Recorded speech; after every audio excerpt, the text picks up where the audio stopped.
Avez-vous vu comme moi la une de la prochaine édition du Time Magazine? 2020 restera dans les annales comme la pire année de l'histoire. Comment donner tort à l'auteur de cette formule? La Covid-19 a ébranlé la planète entière et aucune économie n'a été épargnée. L'extrême pauvreté qui menace des millions de personnes, des taux de chômage inquiétants dans les grandes puissances et même de grandes entreprises qui licencient, le constat est alarmant et la sortie de crise encore lointaine.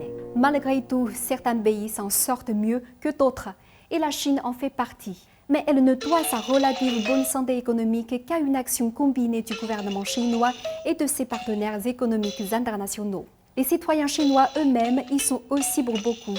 Ils ont énormément consommé pour relancer la machine économique. La capacité de certains entrepreneurs, petits ou grands, de diversifier leur activité ou de trouver d'autres canaux de vente, le numérique et les réseaux sociaux ont beaucoup aidé à également contribuer au rebond inattendu de la Chine au second semestre 2020.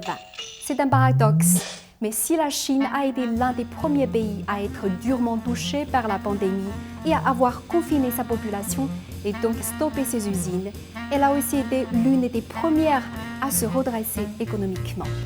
Ce sera la seule grande puissance à renouer avec la croissance, avec un PIB d'1,9% selon les prévisions du Fonds monétaire international. Le Wall Street Journal affirme que les exportations chinoises sont en hausse de 21% en novembre pour le 4e mois d'affilée, dépassant, je cite, toutes les prévisions des économistes. Si les importations sont moins importantes que prévu, 4,5% au lieu de 5,3%, l'excédent commercial atteint la somme inespérée de 75,42 milliards de dollars. Les économistes allemands font le même constat dans le journal Die Welt. L'activité économique chinoise est revenue à la normale. La progression des exportations s'explique simplement. La Chine a fourni énormément d'équipements médicaux et de matériel électronique destinés aux télétravailleurs.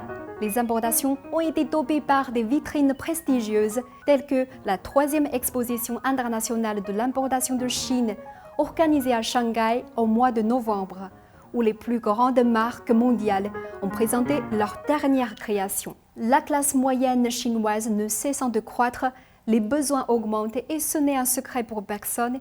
Les Chinois adorent les produits étrangers pour leur qualité et leur savoir-faire unique. Outre l'import-export, l'année 2020 a été riche en signatures d'accords commerciaux d'une grande importance. Le 15 novembre, 15 pays de la zone Asie-Pacifique, dont la Chine, le Japon, la Corée du Sud et les pays de l'ASEAN, ont signé le plus grand accord de libre-échange au monde. Ensemble, ils pèsent pour 30% du PIB mondial. L'accord, baptisé RCEP en anglais, est selon le Premier ministre chinois Li Keqiang une victoire du multilatéralisme et du libre-échange.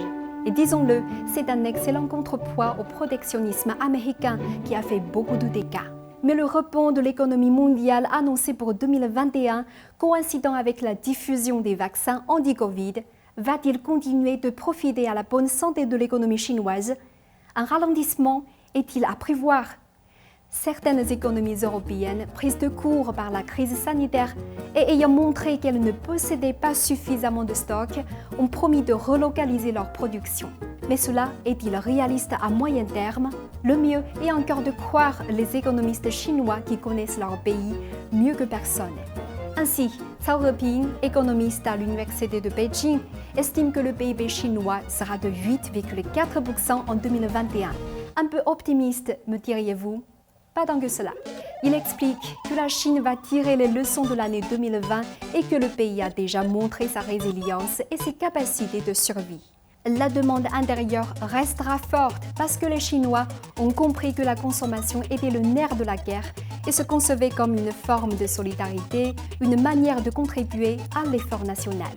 Même si le sentiment d'incertitude règne toujours dans un monde toujours victime de la Covid, la confiance d'un peuple pour son pays reste la valeur la plus sûre. 2021 nous le dira.